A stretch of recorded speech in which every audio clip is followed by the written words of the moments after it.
Well, there we go. How about that for a different intro? Hey, everyone. Massive welcome. Just realised I've got it playing on my phone. So I need to stop that because we've got a bit of feedback. Thanks ever so much for tuning in. My name's Simon Linstead. I'm the host and the founder of the InfoSec Live community. And with me today, a very special guest. We have Luther Chip Harris to talk all about the ultimate hack. So for those of you that haven't met Chip before, Chip, would you mind giving everyone a big hello and tell everyone a bit about your background before we start, please? Well, my name is Luther Chip Harris. I am a certified ethical hacker, pen tester, forensic investigator, and auditor. And for people that haven't seen the show's past, why do I have, as you would say in England, why do you have a panty curl over your face, mate? So I have Australian. to, That was yeah, Australian. It was is terrible. well, I know. Well, I've spent a lot of time working with the Australians, There we but go. my British accent is off. I'm sorry, I don't speak Much better. One's proper pronunciation is English. much better. Sorry, Chip. Go on. I have to protect my identity. I got doxxed about 2 years ago and had a red notice served to me by Interpol, which they wanted me to be extradited to a foreign country to face charges. And with that extradition order, the U.S. government told them to stick it where the sun doesn't shine, and we're not going to take, um, basically a national and have them deported and sent over to a foreign country to face charges that are trumped up and don't exist. And I had all kinds of lawyers and people that were involved, and that state nation tried to dox me.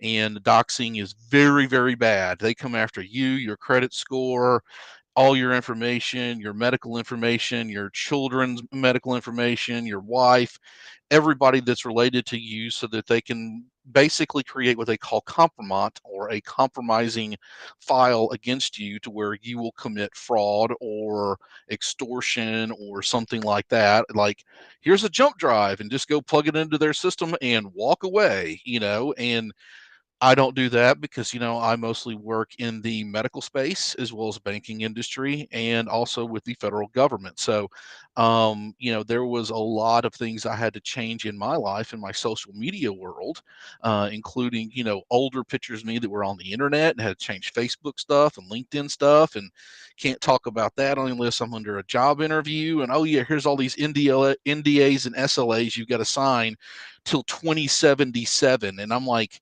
I'll be over 100 years old by that time. I could even talk about this stuff, which I would never do anyway. So Sure. if anybody's on the channel today thinking you're going to learn some kind of UFO top secret QAnon information, just go ahead and tune out, go do something else. I think It's not going to happen. I'm not going to divulge, company secrets, or call people out or whatnot. This is a learning expedition of what it is that I do and how to stop people like me. Because normally when I show up at your door, as I've explained to people before in the past, I'm the last person you want to see, because you've normally done something to put me there, And I've told you that many a times. I've said it on other podcasts before, is that, one of the things that we have to start taking a look at from our leadership and tactical standpoint of view is some things that some people consider to be rudimentary, and some things that people need to learn. And then some people need to look at, for challenges for their business and their career and their learning paths. Because I work in the IT world and I work in the OT world. So I work in the IT world of servers and data centers and all this stuff that's behind me here in my, my labs and everything that I have in my server rooms and whatnot. And also work in OT technology, which is operational based technology, SCADA based systems, water treatment facilities, electrical, nuclear power, gas, cogeneration, so forth. So I work in both those systems. And, the country that wanted me said that I had hacked into their system and done all this evil kind of stuff. And they have pretty good facial recognition software and all that kind of stuff. So I kind of have to protect my identity to protect my family and myself. And I've also investigated, pedophiles, for the state and local government. Which are also known as child pedophiles. I've also, had to work on operations with, state and local law enforcement, to put people in jail. So I don't want them to know my name, address, and phone number, and show up at my door and stick a knife in me or any of my family members. So that is that's the reason that's why that's I certainly protect my identity. the last thing that we want, Chip. And as you rightly said, I think what today is going to be about, hopefully, is a learning experience for everyone involved. Right. And can we, before we get onto that, let me just do a couple of bits of housekeeping. So, firstly, massive amounts of thanks to all of those of you jumping in the chat. Let's try and make this as interactive as possible. I'm sure Chip won't mind fielding the questions as and when they come in, rather than leaving it till the end. So let's try and make it interactive by jumping in and doing that. Also, if you haven't, please do like and subscribe and follow the channel. It's going to make a big difference to us once we hit 1,000 subscribers, and hopefully we can then start to monetize the content, which means we can put money back into the community to help those of you who need the help with certifications, learning costs and training, etc. So big like and subscribe, and thanks ever so much. So Chip, before we begin on, I suppose, the ultimate hack topic, you've said a bit about why you've got the mask on. What about a bit of history before? So a journey into the industry, how did that happen before we start, and what have you done? Well, I started my career in 1994, and then after 1994, after graduating high school and going, into college, after September the 11th, the world changed and I became a private military contractor. Once I became a private military contractor, I started getting, military grade certifications and other certifications, that were able to, provided not only by the government, but also provided by educators to be able to get me into stuff. So when I wasn't working, I was studying, for my, CompTIA certifications, studying for, NIST different certifications that were, being put out by the government, CISA certifications, ISO, learning about ISO compliances, all this stuff that, that I was dealing with, I had, dabbled in, but now it's like, okay, you got to become a subject matter expert on this stuff and really start deep diving into those systems. Once I really started getting certifications and kind of understanding those systems and listening and learning, that built into what I consider to be my gap analysis. There's a difference between having a hobby and then having a career in dealing with cybersecurity. Cybersecurity, you really have to kind of be all in for everything because we work very irregular hours. We sometimes have to work very long hours, and there's a lot of moving parts that kind of go in this. And there's now, back then, it was like if you need a network specialist, you get a network specialist. You need a Java developer, you got a Java developer. Now it's kind of like, as a cybersecurity engineer and administrator, you have to know a lot of different things. You have to know a little bit of network administration, you have to know a little bit of development and programming. Python never hurts, knowing some of the actual skill sets when it comes down to, computer languages. And also for me, I had to learn about SCADA-based systems. So I had to learn about controllers. I had to learn about, how these systems are actually put together, that make a automated system, and also that also built into a lot of the things that I dealt with in weapons development. I worked within dealing with missiles, also precision point accuracy for ship-to-shore satellite systems, as well as dealing with, what's called OMAR, orbital mapping aerial reconnaissance. So I worked with, a lot of the different agencies on how they can do mapping and stuff for precision-based, laser bombs and precision-based counterintelligence and counter surveillance to be used against the actual enemy. So, I had to really dive into a lot of different subjects very quick and start mastering them and reading about them and learning about them, and then how to be a practitioner of those things that I learned to, really kind of get my hands in the keyboard and start clicking the mouse. Oh, that failed. Let's try that again. Let's do this. So, learning Linux and learning Windows-based systems and learning, automated systems was very intriguing to me, and it still is today. I mean, I still haven't mastered all of it because there's such a wide breadth of things that you can get into. I think, do you know what? That's one of the common misconceptions that you see when someone says they're a cybersecurity expert. I get there's people who've been in the industry like 3 decades and know lots about it, but to be an expert in every single aspect of it, Chip, has got to be an impossibility. And we're talking about OT.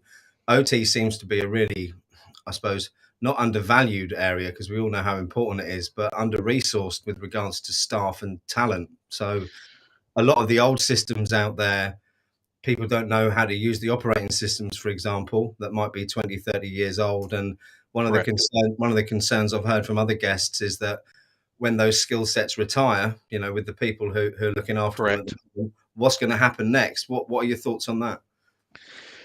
It is the biggest need that we have right now. And the statistic here in the United States is, and this is very sad to say this, is that out of college graduates that are graduating going into cybersecurity or anything that's within that realm, they last about 3 to 5 years. So I tell people it's like they didn't quit the job, they quit management. Yeah. That's what they did. They didn't quit the job, they didn't quit the career, they didn't quit the passion, they quit the management. People don't leave companies, they leave a management situation. And that's happened to me in the past. It's been Yeah. a hard decision, but it's one of those things sometimes you have to do for the betterment of you and your career. Yeah. Especially with me that deals with healthcare and medical care. If those things go sideways, I might kill somebody, and I Yeah. don't want that on my conscience. With OT systems, it's the greatest need that we need here in the United States because our infrastructure is getting old. It is crumbling. It is falling apart.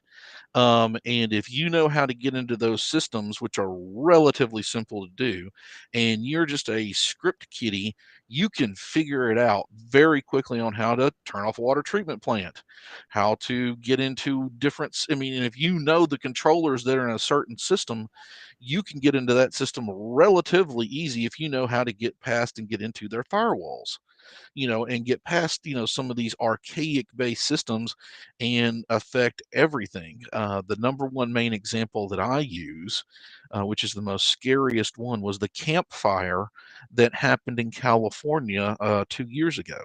It was a simple J hook that holds up your power line. Just this little hook holds up the power line.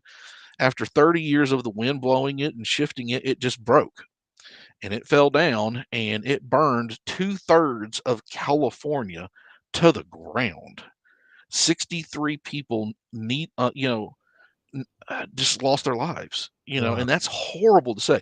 Property damage, damage to cars, vehicles, the materialistic things that they had, as well as animals, and the destruction of the actual forest, which, they are in a drought-based situation in California, which is very extreme.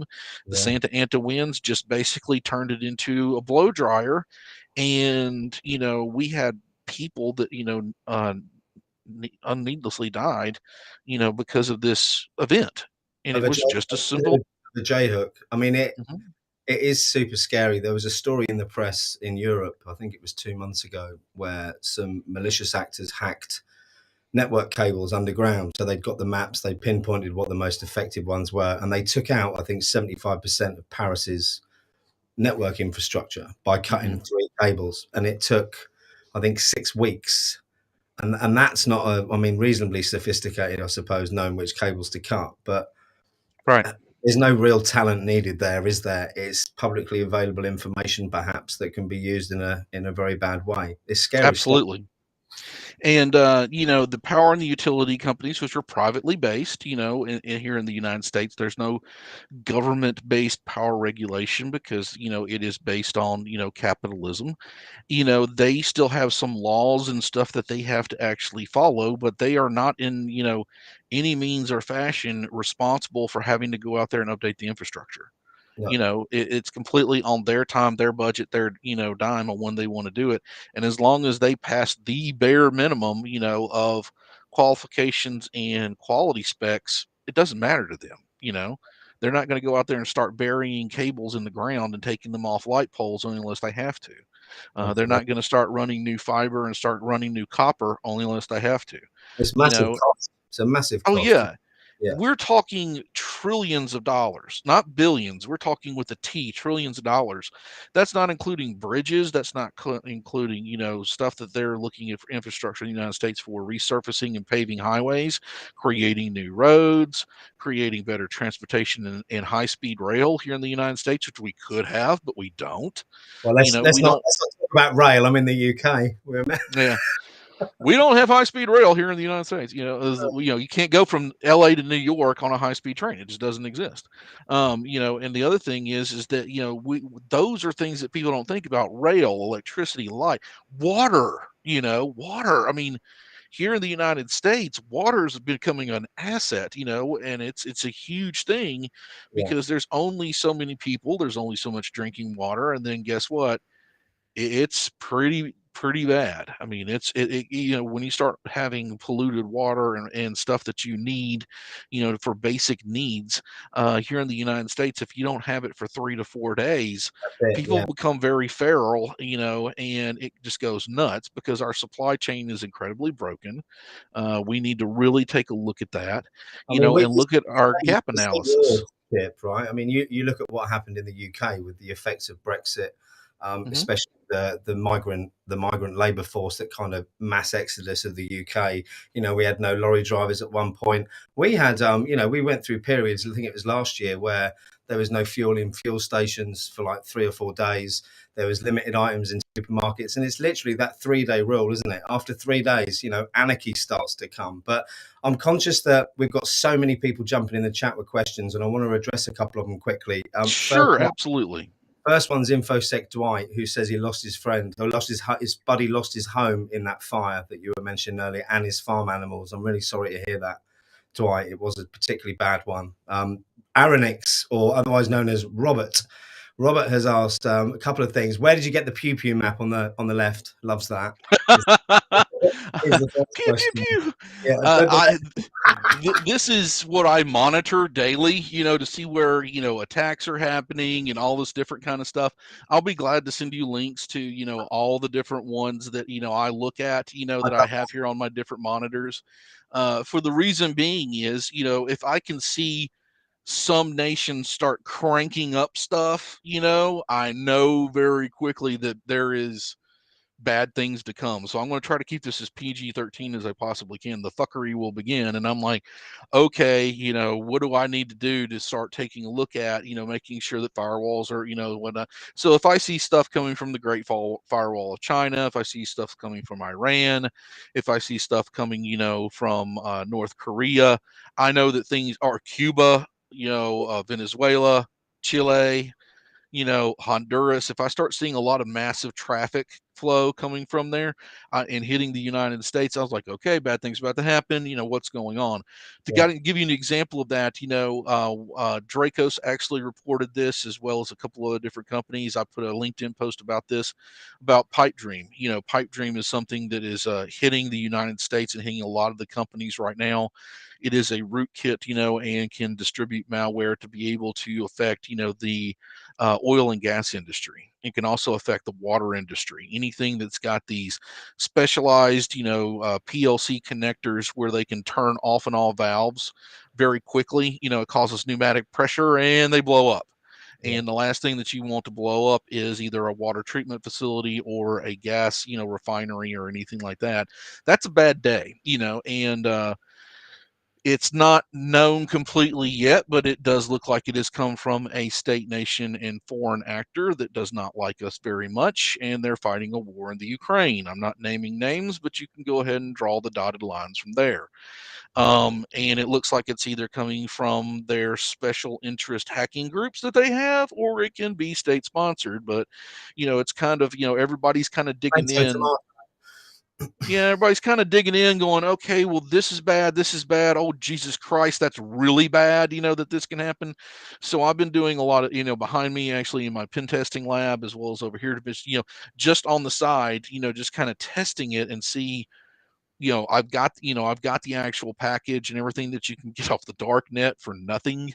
It's free right now. And I just downloaded it and started seeing what it could do. And I was like going, oh, that's really bad. That's bad. Oh, Jesus. These are things that we can start seeing. And these build into what we are talking about today, the ultimate hack. How are these things starting to affect us in the physical world? How are we starting to look to address, for example, gap analysis, risk analysis, vulnerability management? So that's some of the things that I want to talk about that build into our cybersecurity assessments, that we as the practitioners have to do. Now, there's a lot of companies that go out there and push that paper for you, if they want to. You can pay them, to get it done, or you can find, someone like me that, that's, or a freelancer or somebody out there, and then bring them in and say, okay, how good is our security posturing? Okay, I get that question a lot. I spent the past 5 years working for two federal agencies doing exactly that. And unfortunately my contract is over with, so I'm a free agent right now. I'm actually looking for a job. I'm looking for a company to go work for. Yes, I am. I am free, so I have no commitments to anyone right now. And I put, open to work on LinkedIn, and then the floodgates just opened. It was just like, Done it. I don't I do mean, I that. haven't had to look for a job in 7 years, so it was just kind of like this new thing. And it's like, my phone kept blowing up, and I was like, hello, my name is Steve. How are you doing today? Would you like to take a job in, blah, blah, blah, blah, blah, Maine for a 6 months contract to hire? I'm like, dude, I'm not relocating. I don't do that. Your name's not Steve. Oh, yes, it is. Okay. Okay. Well, okay, Steve, tell me what your favorite baseball team is. I don't watch sports. Okay. What's your favorite cricket team? I totally know the New Delhi. I'm like, gotcha, gotcha, gotcha. No, before we dig in, I've got so many questions here. We need to get Sure. through. So let me pull them back because there's going all the way back. Where are we? Here we go. Middle-aged man eyesight. First one.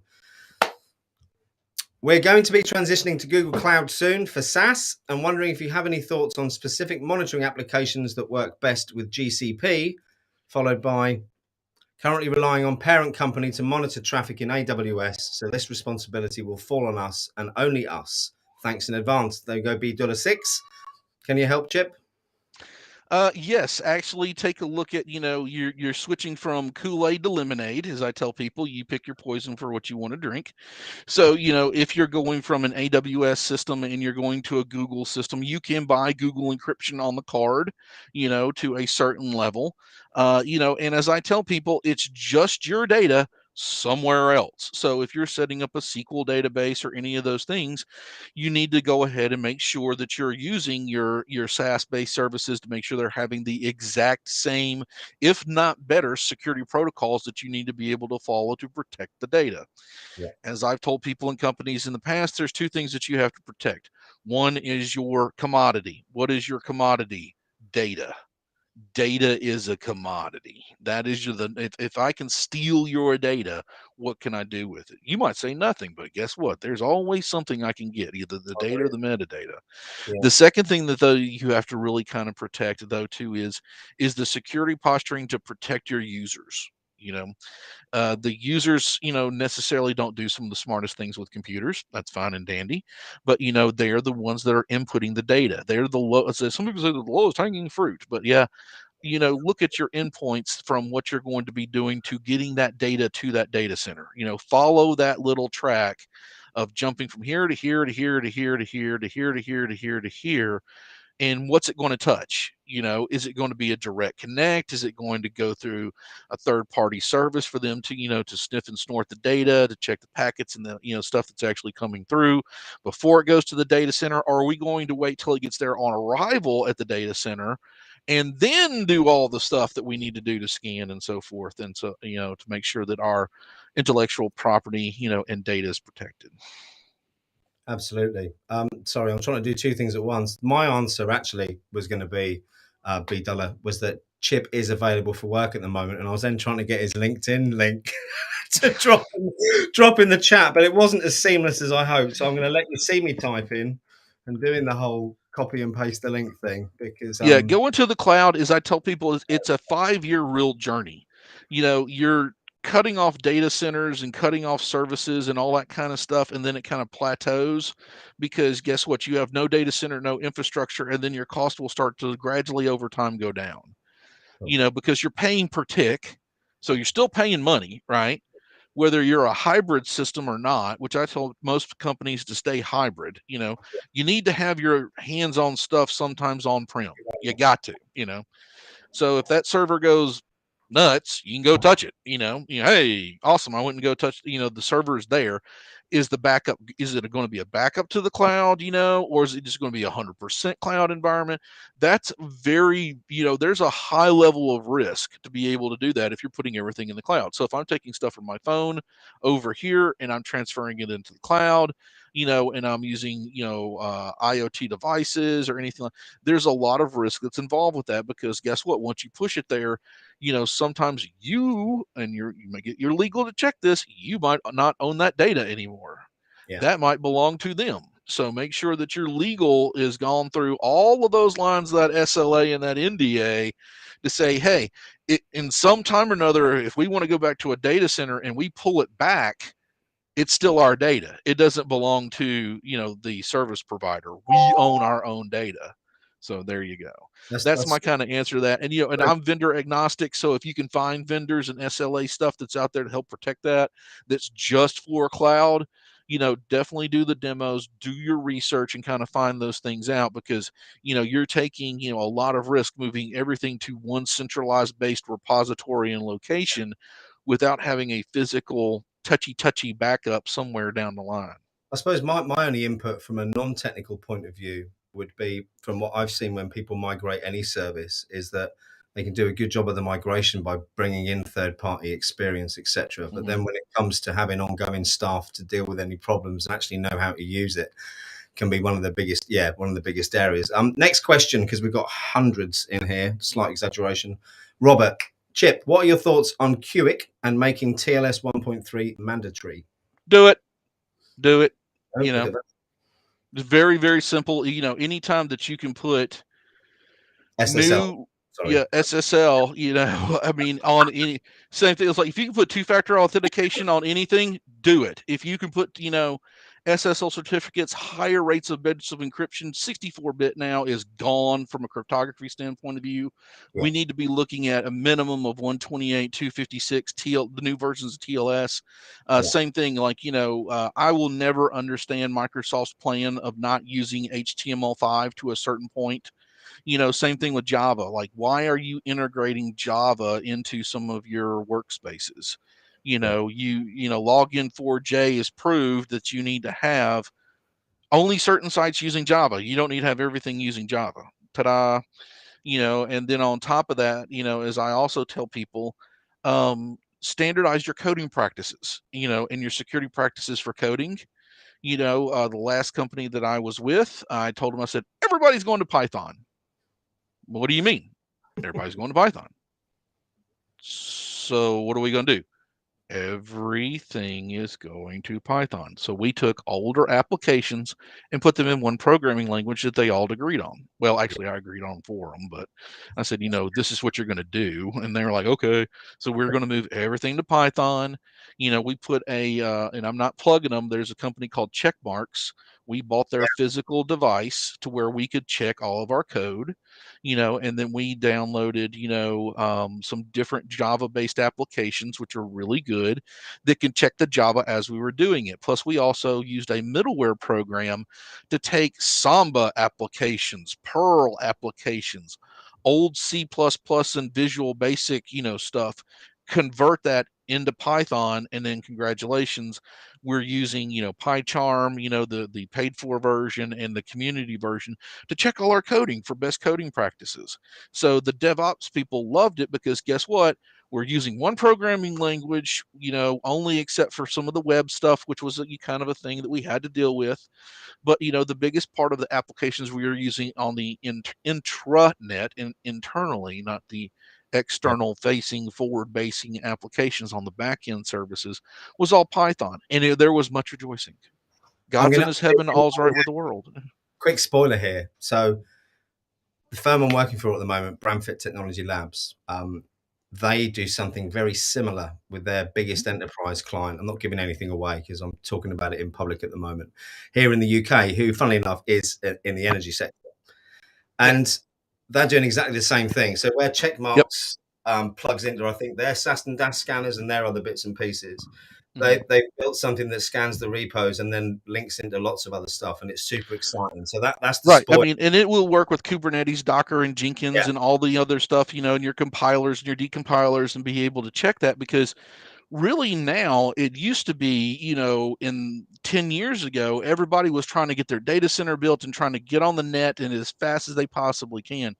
Now that is kind of traversed into, we've got the data center, we've got everything that we need, we've got ourselves in the cloud. Now we need better coding practices, because that builds into, yet again, like we're going to talk about today, the gap analysis, the risk assessment, the vulnerability, the assessment, and your DLP plan. What's your data loss prevention plan? If that code gets leaked out, ooh, bad day.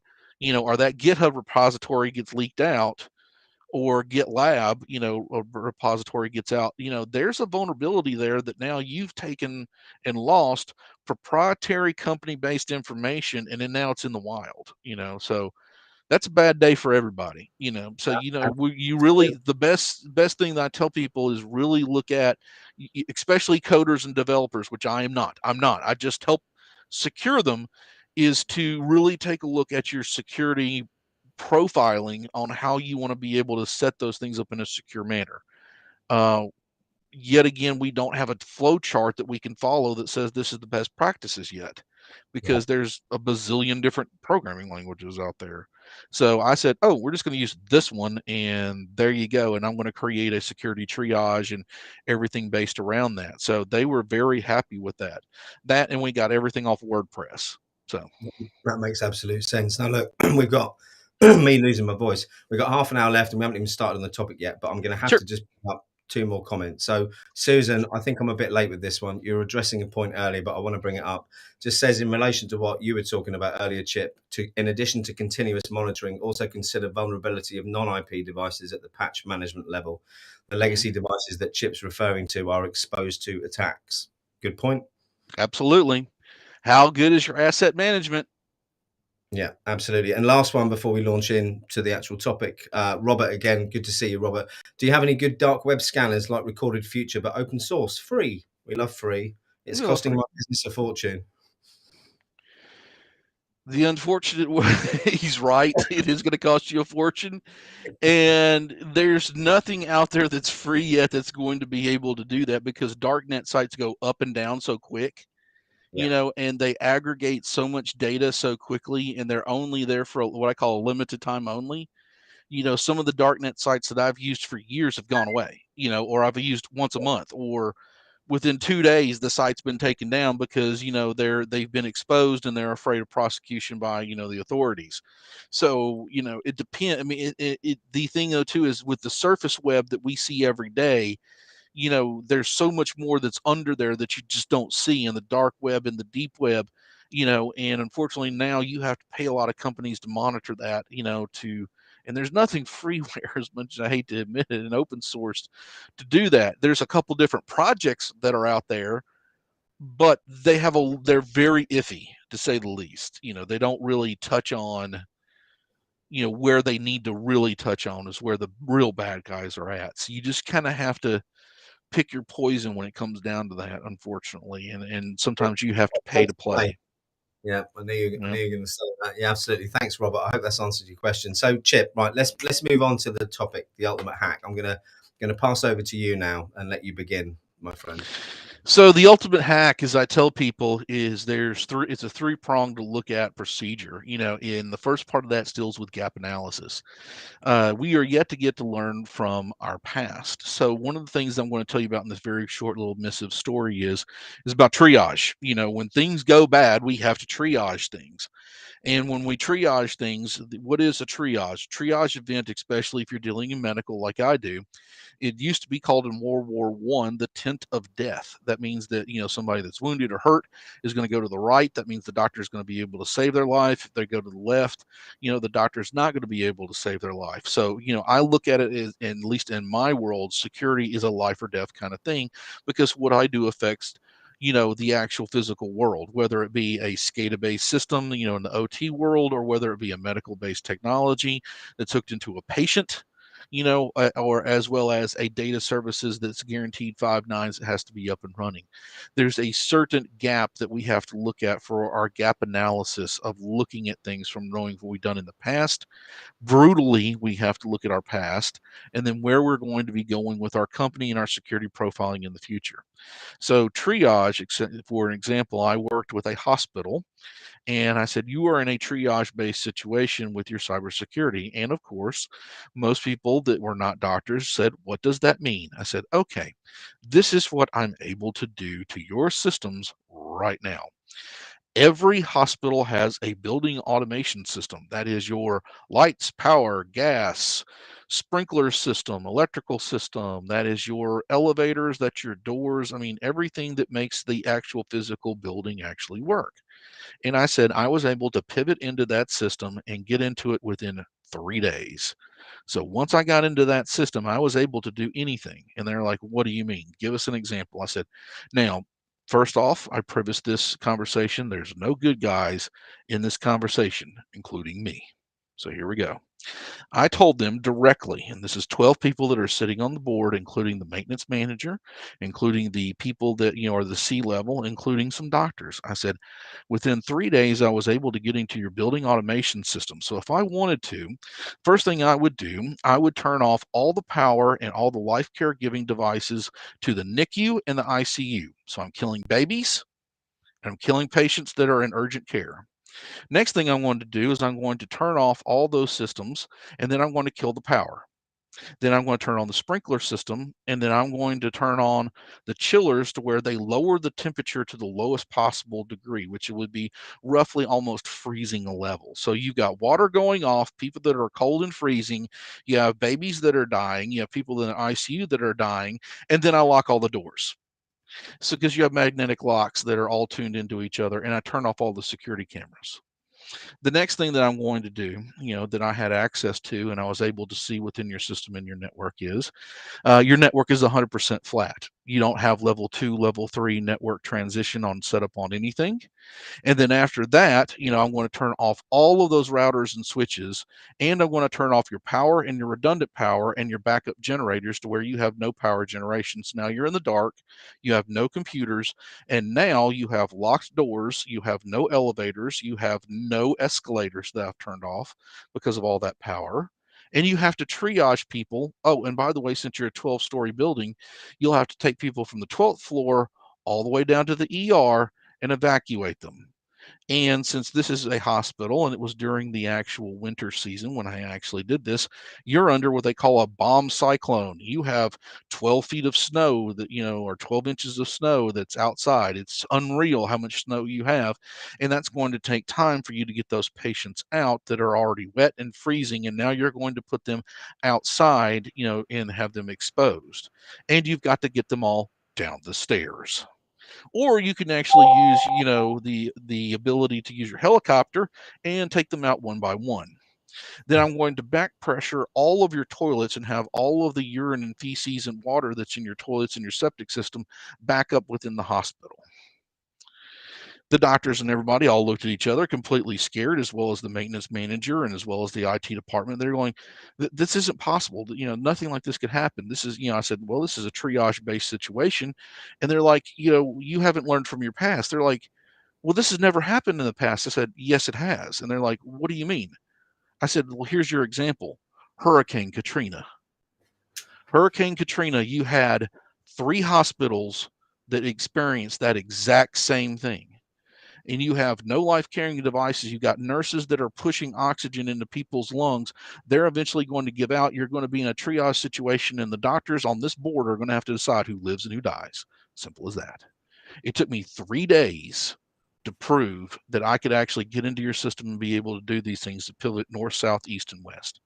And that's just an example, of not doing good, gap analysis, risk analysis, vulnerability management, and your cybersecurity assessments, and having a good data loss prevention plan. Because in Katrina, we found out that all those people that died, all those people that they had to go back to paper records because they didn't have backups of any of those digital records that were in Epic and Cerner and all these other things that monitor. They had to go back to pen and paper. So it took, some of these hospitals 2 to 3 years to really get back to the point to where they could even get back to the point thereof getting into an EMR system to make sure that those things are set up, locking down, those security systems, that monitor PLCs and monitor their power and their code generation of power and their chillers and so forth. I said, this is what nation states and hacking groups are now doing for ransomware and malware in the medical industry. They're just not only stealing the medical records, they're erasing the backups and then holding your entire building and facility hostage. That is what I consider to be one part of the ultimate hack. That's one scary part, Chip. One very scary part, and particularly scary for me, who's had three of my children in NICU for several weeks when they were born, and to see all those vulnerable babies in a situation like that, and that kind of thing to happen is a horrendous, horrendous thought. Let's move, It is let's a move very on. horrendous. It is a Let's move very horrendous thought. on. And people go, "You are evil," and I'm like, "Look, I told you, there's no good guys in this situation, including me. My job is to think these evil, bad PG-13 here, evil shiznit things up to prove to you that it can be done." You know, like I said, when I show up at your door, it's normally not a good day because either something is wrong or something is broken. Yeah, So, as a cybersecurity practitioner, my job, first thing is we need to fix this, right? This is one of these things that's considered I could be a high level criticality. And the other thing though too is that facilities as well as IT is now being judged by CISA. They're yeah, being judged by in their cybersecurity assessments, just like they do with financial reports and the SOX Act that we have here in the United States. That says if I say that it's actually approved and done, when I put my name on it, if something happens that goes bad, I get handcuffs put on and I get taken to jail. yeah, We are now getting to that point here in the United States with our infrastructure. And it's left upon the facility to be able to do that. It's left upon the power company to be able to do that, and so forth. I've been working, in the electrical, gas, and nuclear, security departments for years and years and years. I've been working in that since 1993. Is when I started. And I started doing IT security and benchtop work and server and network work on oil rigs, out in the Gulf of Mexico, because guess what? Another company wants to know where that oil rig is getting all that oil because they might want to park theirs next to it next time and steal a little yeah. bit of that oil. So there's a lot of corporate secrets and stuff in the oil and fuel industry. They don't want you to know where they're drilling. They don't want you. They don't want people to know where some of the piping is that's on the ocean floor that belongs to them.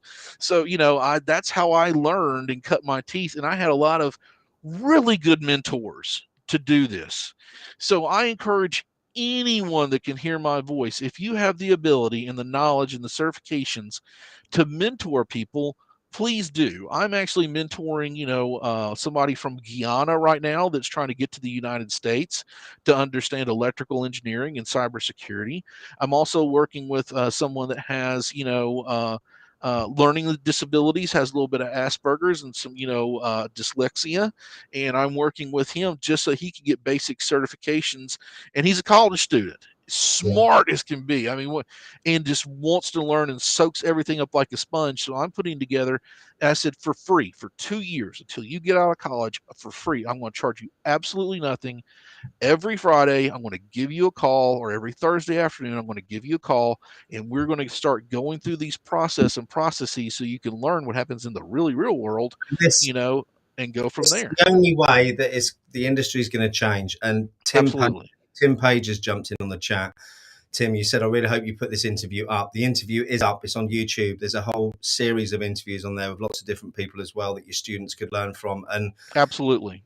this isn't a sales pitch, but the InfoSec Live community, we're now nearly 3,000 strong. We've been going for just over a year, and it's absolutely free. We managed to get some sponsorship for events like this and other events, but the whole ethos behind it is to help those who have got gifts and talent but haven't got the resources to get on. And Right. we've got some super exciting news coming in Q4 this year. We've managed to get some sponsorship, so we're going to get into place some guided pathways and working with people like you, Chip, provide that mentor service to people as well, which is Right. so important. And for me, as a father of 6 children, my eldest actually, who's 23, he started a new job in business development last week, which is exciting. But my 17-year-old is in further education in the UK doing technology levels, and he's looking to break into cybersecurity. So it's trying to get the students used to the fact, going off tangent a little bit, that they need to start networking and building those relationships, listening Absolutely. to their peers and people like yourself, Chip. In the 90s, we didn't have the awesome resources that we have now. I mean, we have InfoSec community, we have YouTube, we have Twitter, we have all this great stuff to go learn from. And people in our tribe in security want to teach it and want you to learn because, when I started, I had, these, I call the dirty old wizards, the Gandalfs, like, come here, you young pup, let me teach you how this is done, let me show you, and it was like, take tons of paper notes. I mean, I still do it today. I mean, I've got people laugh. They're like going, "Oh, why don't you take digital notes?" It's like, dude, this notepad and paper hadn't failed me yet.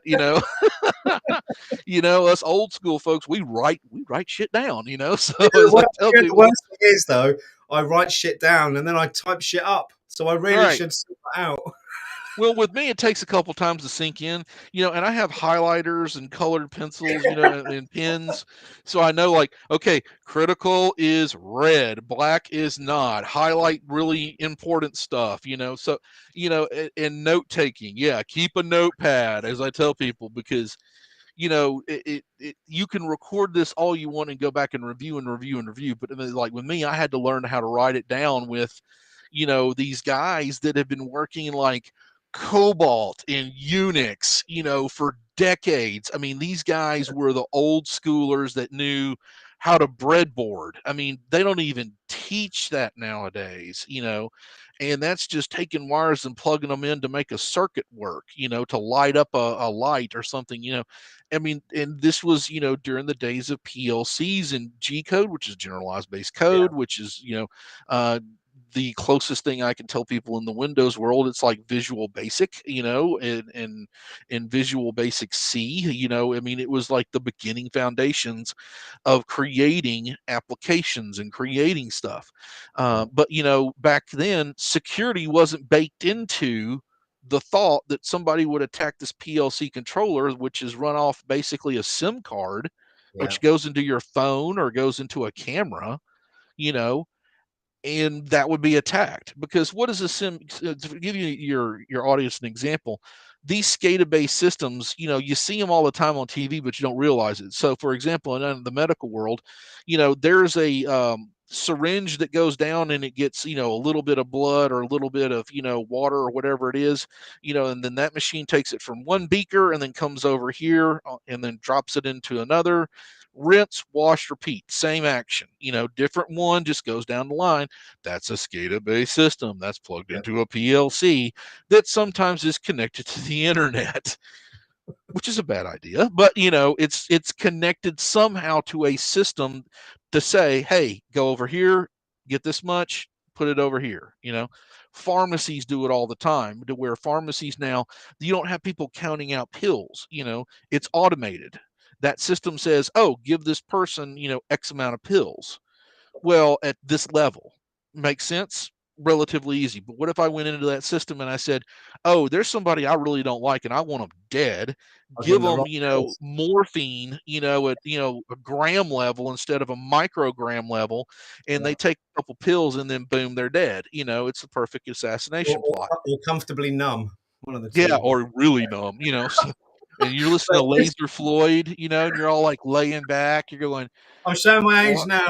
Why are there alligators floating on the ceiling, man? And they're all just like purple. I mean, you don't want that. That's a bad day. As I tell people, might be cool for 30 seconds, but then you get paranoid, So, and that's something that you want to make sure that you're taking care of. Splodger's just said a lot of modern machinery in many industries works that way, which is very true. And going back to the previous comments in a moment, Robert said, "Curious Chip, have you ever tried running Wazoo from Azure AWS?" No, I have not. There we go. That was a quick answer. And the next one, sorry, Robert. Next one, going back to the writing things down. InfoSec Dwight said, "Writing helps me retain information better than typing." I completely agree with you. Correct. And Chimeri has said the same thing. She's glad she's not the only one. And writing is like writing it on my brain. And I go a step further than that. So I'm a great believer in, I'm not a hippie, by the way, it might sound like it here, creative visualization. So I visualize the success that I want to achieve. And for me, that works. But the only way that works is if I write it down. But what I do, I write it down. So at the moment, I've got a 90-day goal that I wrote down on a piece of paper. Hold on. Which is in my late nan's old tea urn. Hold on. Oh, And that is my 90-day goal written on a piece of paper. And I'll revisit that awesome. on the 1st of November. So I'm a massive believer in writing things down. Off tangent there, but there we Well, go. there's a book called The First 90 Days, not just shamelessly plugging it, but it tells you what you need to be doing in your role within the first 90 days. Really good book if everybody wants to go read it. I would like to. And one of the things that I tell people is, when you're doing those goal settings like you're doing and stuff, right? Those are good to take a look at, like, what do I need to learn? So, as I tell people, when they're first getting into this, you need to learn about gap analysis. Where are the gaps in the business, and have brutal truth when you do it. The next is, when was our last risk assessment? When was our last pen test? When was the last time we internally looked at the business and looked at ourselves, looked at our infrastructure, our coding, some of the stuff we've talked about today? Where is that risk, right? So you need to have a really good risk assessment, and you need to have an asset management list. The reason why I say that is, if you don't know what you have, you can't protect it. So Absolutely. you don't want weirdo devices floating around out there with no security that have access to Active Directory or anything. I mean, you never know, right? Yeah. That builds into a vulnerability management plan, right? When you build out that vulnerability management plan, you set that for a 1 year, 3 year, 5 year goal. That needs to start at the toppest level, like what did they expect, down to desktop support, or even down the guy that mops the floors in the building. It doesn't matter. Everybody should be thinking about security, right? So that, vulnerability assessment plan then builds into your cybersecurity assessment, right? Because when you're looking at that vulnerabilities, right, what is the site? There you go. Write all that down to make sure that you understand where your posturing is in cybersecurity. You're never flat. Okay. There's hills and valleys with cybersecurity that, this vendor is really good at protecting this one's not. We use this. So look at those applications. Look at what you're trying to protect, right? And then say to yourself, well, is, uh, Digital Guardian good for this? Or is, do I need to use, another program to be able to do this? Or, how am I protecting email, right? Am I using Mimecast or some other different thing? I'm just throwing vendor names out there. Is Darktrace going to be good for us? So you have to look at what you're trying to protect, how big it is, right? What you're trying to protect, all the way from the endpoint and the user down to the servers and the data center, cloud-based instances, which we've talked about today. And that builds into, from your cybersecurity assessment, into a data loss prevention plan. Okay. The reason why I say data loss prevention is because two things always happen. An oops factor, like, oh, I didn't mean to delete that. How do I get it back? Right? You're losing data. I didn't mean to delete that Excel spreadsheet. Can I go back to my Teams, or can I 365 and roll that back to where I needed it to be? Or, for example, we did get breached and they're taking, gigabytes of data an hour. How do we stop that? Where's the leak coming from? Right? So that's, as I tell people, there's it's a two-pronged attack. What is it that I can do to protect my data and protect, the intellectual property that I'm creating and writing for the company, versus also what is the data loss prevention plan that could affect the company as a whole? Yeah. And that's what we have to look at. So you have to look at the individual user, like, okay, James Doe over here is over in accounting. Ooh, we really want to protect his data, right? So he needs to be layered up really good and have some data loss prevention plans. And if there's a cybersecurity assessment of his department, what's that look like? And then what are some of the known vulnerabilities? Okay, they only have, like, one thing of, two-factor authentication, and that's for him and somebody else. Well, what happens if he goes rogue and Yeah. decides to steal from the company, or somebody compromises him, because they've got, some kind of compromising data against him, or compromat, against him, and he's stealing money and sending it to Kuala Lumpur, and it's being washed through a casino that's now going to Burma. Okay, because I've worked on something like that happened. You know, so, what are the risks, that are involved with that, and then we get back to what's that gap, right? So, these are some of the beginning things that we in this first series really need to start taking a look at. And this is not just some paper exercise. This is really building out the building blocks of where we're going in, the next talk, when we start talking about disaster recovery, security posturing, task and information that's needed, and playbooks, Well, let's because take a step back quickly, right? Because we've gone through all this stuff. We know all the things that need to be implemented, but you've missed one key bit, although you've clearly demonstrated it but not mentioned it. And that to me is the fact that you were able to communicate effectively with the leadership team, Absolutely. demonstrate that these things needed addressing. So I suppose we've got 5 minutes left, and my question I'm going to throw back at you is, what do you do? So you're brought in to do this, right? What do you do? Your first day, you're wheeled in comes Chip, pushed up to your bank of monitors. Then what? What's the first step? Well, one of the first things is like, what are your vulnerabilities? That's the first thing that what is the highest risk vulnerabilities, your criticalities that I can find, down to your lowest level informational based criticalities. You can look at the MITRE attack model. You can look at the cyber kill chain, the Lockheed Martin cyber kill chain, so forth. So the first thing you got to take a look at is, where your security posturing is at this certain time, right? So if you have known vulnerabilities, you got to voice that, right? It's like, oh, we know we're having problems with email because Janet over there downloaded something from Groupon that got a ransomware. So, okay, that's a known vulnerability. That's a vector of attack. That's something that actually happened. We caught it, and what? So you've got to confess in a way, confessional, like in a confession. You've got to kind of confess your sins and just be brutally honest and transparent and document this.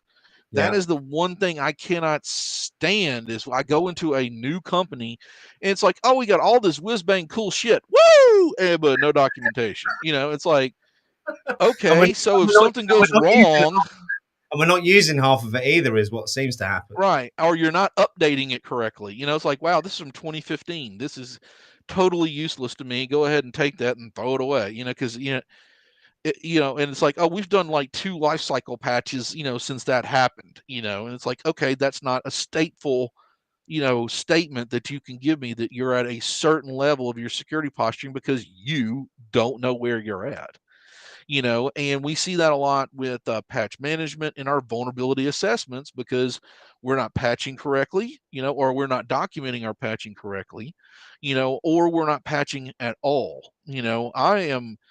I suck at password attacks. I admit it. I've got somebody that's been helping me and training me on password attacks, but I'm really good at DDoS. I'm really good at DDoS attacks and going in there and just blowing your stuff up like a black hat hacker because you got certain ports that are open that it should be shut. You've got, stuff that's not patched, and that builds into those things that we just covered today: your gap analysis, your risk management, risk assessment, your vulnerability management, your cybersecurity assessment, right? Where you are statefully now, and then what's going to be your data loss prevention plan, because data is eventually going to leak out. It's not only unless you've got some bunker somewhere, in like Iron Mountain, dug into a mountain where you've got backup tapes of everything that you've ever done, you might recover 50% of that data, but then you say, oh, there's a gap because we lost 6 months worth of data. That's bad. You don't even want to You made lose. me think of something. There's a guy called Todd Byers who's based in Florida. I don't know if you've seen him on LinkedIn, but they build solar monolith data centers that sit outside and run completely off solar. I think they're designed to last for 100 years. I could do with one of them in my bunker up that mountain. I was. Yeah, Microsoft's got data centers on the ocean floor. Microsoft has data centers on the ocean. Yeah, you can go Google it. If you want to, they have actual data centers that just like Google does, that are out there in the open ocean, that are on barges, that are, that go out 6 to 8 months at a time, that are huge data centers that sit 32 miles off the coast of the United States. And guess what? That's international waters. They can do whatever they want. So, Microsoft The meaning has, of the word mobile data, isn't it? yep, they literally hook into the deep sea MAC cables, Wow. these data centers do, and they're 100% PoE, power over internet, and they are self-sustaining, and they're cooled by the ocean and the ocean water, and they sit on the ocean floor and do stuff that you don't even want to know about, because I do. This leads us on to which we shouldn't because we're now finishing. But obviously, us UK, Ireland, middle of nowhere, sea, cables everywhere underneath, massive Mhm. risk. for us infrastructure wise. Submarines floating around with big snippy pairs of scissors. It's all you need, isn't it? Yeah. Anyway, let's move off the war front and we'll wrap things up. Chip, it's been absolutely enlightening and amazing as ever. I know we've got 3 of these booked, but I'd really like to make it a regular thing if you've got the time, and maybe keep doing Sure, absolutely. a week, because I think some of the comments we've had from people watching, there's definitely been lots of learning and lots of takeaways for people, which is exactly what we were hoping for. So without too much further rambling on my part, because I'm very, very good at it, any final words, Chip, before I wrap things up?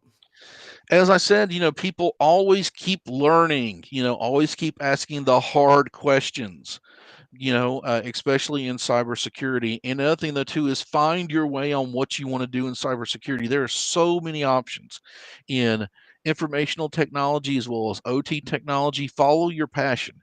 And if you're doing this for money, just get out. This is not, there are way other things that you can do to make a better living, in doing this. This is a passionate based field. The money will come to you, over time, because you can't start at the level that I'm at Yeah. out of college or out of a university or performance school or even an engineering school. You don't have the time, you haven't had the click time, you haven't seen the stuff over lineage. So as I tell people, cybersecurity is the long game. It takes a couple of years of really struggling to kind of get into the industry, but once you get a couple of years under your belt, boom. I mean, you can start getting better jobs, you start getting better. I did a post about an hour before this event saying something very similar. Mhm. I've only been in the industry a very short time. I think it's about 18 months, studying for about 3 years, but 18 months kind of working Mhm. in it. And no matter what you're told by training companies, boot camps, whoever it is, there is no magic bullet. Absolutely. There is no easy way in. However, you can make it a lot easier, and that's by demonstrating what you learn, being resilient, and spending time with the right people. And this industry is the only one I know where you've got so many leaders willing to give up their time to help other people. And if it isn't InfoSec Live, clear plug at the bottom there. If it isn't our community, there's loads of others. There's Outpost Grey, there's Simply Cyber, there's Insecurity. There's just so many where people will happily give back. So if you are thinking about breaking in, or you're already broken in and you're looking to upskill, just network more and spend time with people like Chip and other people, not like me, because I don't actually know what I'm talking about. I just find it interesting. But I get to spend time with people like this guy, which has taught me so much. So without further ado, everyone in the chat, massive thank you for tuning in as ever. We're back tomorrow. I've got 2 tomorrow, I think. I've got Joe Evangelisto, CISO, on the CISO experience. And then we've got a special Quantum Future special with Roger Grimes from KnowBe4 and Aaron Lax, where we're going to be talking about quantum technology and how that's going to affect us moving forward. Chip, if you're about, jump in on that one. It's going to be a good one, I think. Qubits of the future. Trust me, that's some really cool physics and some really cool stuff behind it. Yeah. I've actually seen, a quantum computer at a distance, and I was like, that looks expensive, and I'm not going to touch it. That is really cool looking, and there are a couple companies that actually D-Wave is a company that will actually sell you one. Yeah. They're expensive. I was like, that costs more like 3 of my cars and like 6 of my houses if I ever had to buy one. There's no way I would ever buy one of these, but and you have to put them on reinforced concrete, and there's cooling systems and all this kind of stuff. I mean, it's like a supercomputer, that you're buying. I mean, you got to build a facility around that thing. I mean, and it was really neat taking a look at it, but I was like, knowing me, I'll touch it and something will blow up and I'll get blamed for, I got to buy this damn thing. So, Well, I was like, it looks really cool. Yeah. It's like, yeah. Hey, you guys, y'all go over there and touch it. I'm just going to sit right here because I'm not getting blamed for anything if this thing goes south, so. I completely agree. Chip, it's been amazing. I noticed that Raven Cortez is in the audience. Raven, I'm going to play out with your amazing stinger that you've done for the community. So again, everyone, thanks ever so much for tuning in. Be back tomorrow. Thanks, Chip. See you all soon.